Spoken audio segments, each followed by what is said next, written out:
Masuk ke sejarah lempar lembing.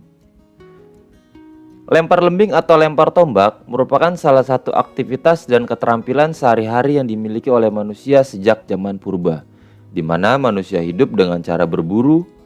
Lempar lembing telah diperlombakan dalam Olimpiade kuno, yakni pada tahun 776 sebelum Masehi. Konon, Achilles merupakan prajurit Sparta yang sekaligus merupakan pelempar lembing yang tak terkalahkan pada waktu itu karena ia tak hanya dikenal kepiawaiannya dalam pertandingan, namun juga dalam medan perang. Lempar lembing menjadi salah satu cabang atletik sejak tahun 1908 dan sekaligus ikut terdaftar dalam IAAF, International Association of Athletic Federation. Salah satu atlet lempar lembing terbaik dunia dan belum terpatahkan rekornya hingga kini adalah Jan Zelezny, satu-satunya orang yang bisa melempar lembing hingga sejauh 98,48 meter pada tahun 1996. Ia memenangkan medali emas pada Olimpiade tahun 1992, 1996, dan tahun 2000. Setelah itu, pada tahun 2006, ia pensiun dan menjadi inspirasi bagi banyak atlet lempar lembing. Selain itu, Johannes Vetter menjadi atlet nomor 2 yang bisa melemparkan lembing dengan jarak yang fantastis, yakni 94,44 meter pada tahun 2017. Berikut ini adalah lapangan dan alat dalam lempar lembing.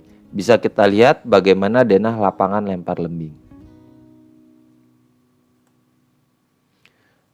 Kemudian ini adalah lembing, yang mana berat untuk putra adalah 800 gram, berat untuk putri 600 gram, panjang putra 260 sampai 280 cm, panjang untuk putri 220 sampai 230 cm, dan panjang lilitan lembing 14 sampai 16 cm.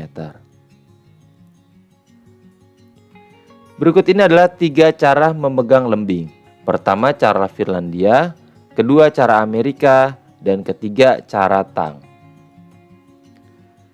Cara Finlandia ini memiliki ciri-ciri yang menempatkan ibu jari dan jari tengah di ujung lilitan pegangan. Kedua jari ini bisa memberikan kekuatan kepada pegangan lembing. Fungsi jari telunjuk hanya untuk menunjang lembing dengan cara untuk diluruskan di bawah lembing, dan jari kelingking dan jari manis ditempatkan di atas lilitan lembing. Selanjutnya adalah cara Amerika. Cara Amerika adalah dengan menempatkan ibu jari telunjuk di ujung lilitan pegangan dengan ketiga jari yang lain membentuk lingkaran di sekitarnya. Letak kekuatan pegangan lembing terletak di jari telunjuk dan ibu jari.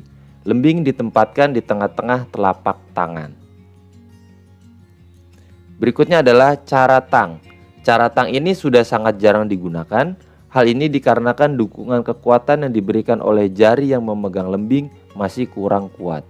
Cara ini dilakukan dengan menempatkan lembing di antara jari telunjuk dan jari tengah. Berikut ini adalah gaya lempar lembing, yaitu ada 2. Pertama hop step, yang kedua adalah cross step. Hop step atau biasa disebut dengan gaya berjingkat. Teknik ini dimulai dengan melangkahkan kaki dengan cara berjingkat, mulai dari kecepatan sedang menuju kecepatan tinggi. Gaya ini berdampingan dengan gaya memegang lembing, cara Finlandia, dan tang, di mana posisi lembing berada di atas bahu, baik di bawah sejajar bahu pada saat awalan atau berada pada posisi atas lurus ke depan. Gaya ini dipergunakan untuk menciptakan gaya dorong pada seluruh bagian tubuh ke arah depan yang dipusatkan pada lengan pembawa lembing pada saat melempar, karena saking kuatnya daya dorong yang diciptakan tubuh akan melompat dan jatuh ke depan setelah lembing terlempar. Yang kedua adalah gaya cross step. Langkah menyilang ini akan tampak pada saat atlet sampai pada 2-3 langkah terakhir sebelum melempar. Silangan kaki dihasilkan dari putaran badan sejak hendak melempar hingga mulai melempar. Karena badan berputar dari arah kanan ke kiri, demikian pula dengan posisi kaki sehingga tampak menyilang. Gaya ini biasa bersanding dengan gaya memegang lembing Amerika yang cenderung mengarahkan ujung tombak ke atas dengan sudut 45 derajat. Awalan yang digunakan adalah lari biasa dengan kecepatan sedang menuju kecepatan tinggi. Silangan kaki dan badan yang bersamaan dengan lengan yang melempar akan menghasilkan daya lempar yang kuat dengan arah yang lebih cenderung menyamping alias tidak terlalu ke tengah. Berikut ini adalah peraturan perlombaan dalam melempar lembing. Pertama, lembing harus dipegang pada tempat pegangannya. Yang kedua, lemparan sah bila mata lembing menancap atau menggores tanah di sekitar lemparan. Ketiga, lemparan tidak sah bila sewaktu melempar atau garis 1,5 meter menyentuh tanah di depan lengkung lemparan.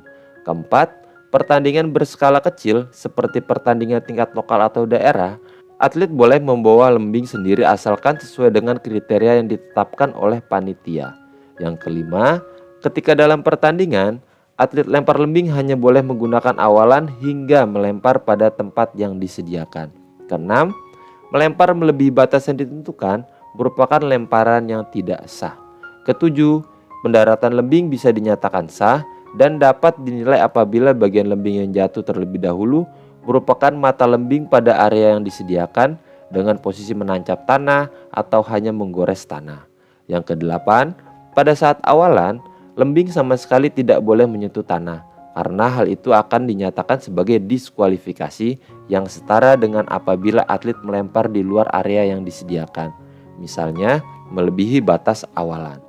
Dan yang kesembilan, semua atlet akan bertanding untuk memperoleh jarak terjauh dari lembing yang telah terlempar, dan masing-masing atlet hanya memiliki 3 kali kesempatan.